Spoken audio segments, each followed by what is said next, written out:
जय हिंद दोस्तों। आप सबको पता है बजट आ चुका है। बजट में सारी चीज़ें हमारे लिए इम्पोर्टेंट नहीं होती हैं, कुछ चीज़ें इम्पॉर्टेंट होती हैं और वही जानना ज़रूरी होता है कि आखिर बजट को किस तरीके से पढ़ा जाए कि जो हमारे एग्ज़ाम के लिए हेल्पफुल हो। तो एग्ज़ाम कोई भी हो सकता है, एसएससी हो सकता है, यूपी पीसीएस, यूपीएससी या अन्य कोई भी एग्ज़ाम, अगर वनडे एग्ज़ाम से कुछ चीज़ें ही पूछी जाती हैं। तो सबसे ज़्यादा ज़रूरी हो जाता है कि आखिर बजट को कैसे पढ़ा जाए जो हमारे एग्ज़ाम के लिए ज़रूरी हो। और बजट को पढ़ते समय हमें कुछ चीज़ों पे ध्यान देना पड़ेगा, जैसे कि उसमें प्रयुक्त होने वाली कुछ शब्दावलियों पे, कुछ उसमें शामिल मुख्य बिंदु पे, तथा एक है बजट प्रक्रिया। हम बात करते हैं शब्दावली के बारे में। शब्दावली के अंतर्गत जैसे कि जो बजट में शामिल शब्दावलियाँ होती हैं, जैसे कि प्रत्यक्ष कर,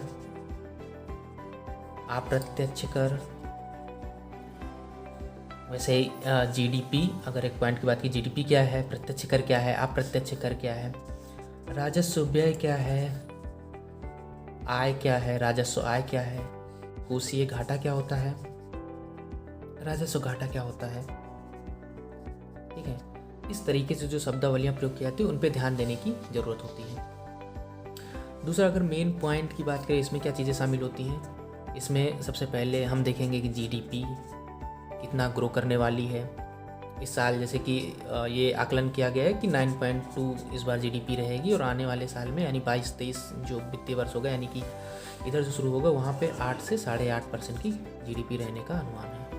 किस सेक्टर ने अच्छा काम किया, किस सेक्टर का ग्रोथ रेट क्या रहा है, इसके बारे में हमें थोड़ी जानकारी होनी चाहिए। तीसरी जानकारी हमें ये होनी चाहिए जो उसमें योजनाएं शामिल की गई हैं।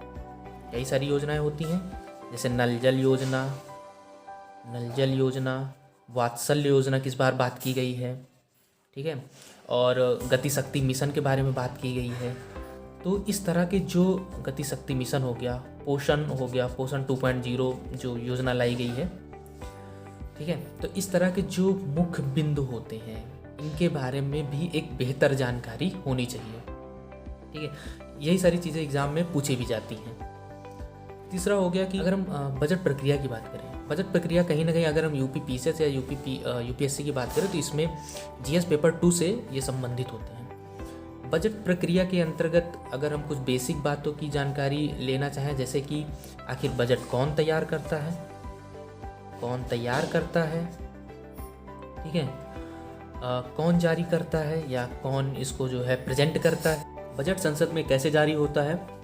जैसे कि एक पूरी प्रक्रिया होती है कि पहले बजट जो है पूरा एक बजट का संसद में एक सत्र चलता है, ठीक है, जैसे एक बजट सत्र चलता है पूरा। बजट सत्र की शुरुआत जो है राष्ट्रपति के अभिभाषण से होती है, उसके बाद वित्त मंत्री द्वारा जो है बजट संसद में पेश किया जाता है, फिर उसके बाद धन्यवाद प्रस्ताव होता है। बजट प्रक्रिया होती है संसद में, तो वो चीज़ें जानना बहुत ज़्यादा ज़रूरी होती हैं।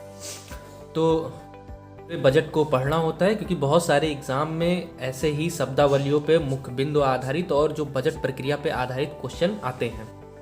आप अपनी जानकारी के लिए जो बजट में बहुत सारे डाटा दिए जाते हैं उसको आप अपनी जानकारी के लिए पढ़ सकते हैं, नहीं तो इससे रिलेटेड किसी भी तरीके के एग्ज़ाम में कोई क्वेश्चन नहीं पूछे जाते हैं।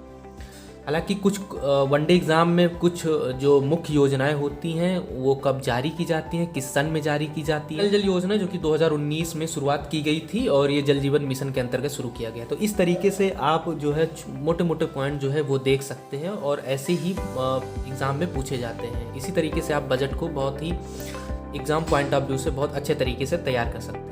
तो वीडियो जैसा भी लगा हो आप लोग कमेंट करके बताइएगा। धन्यवाद।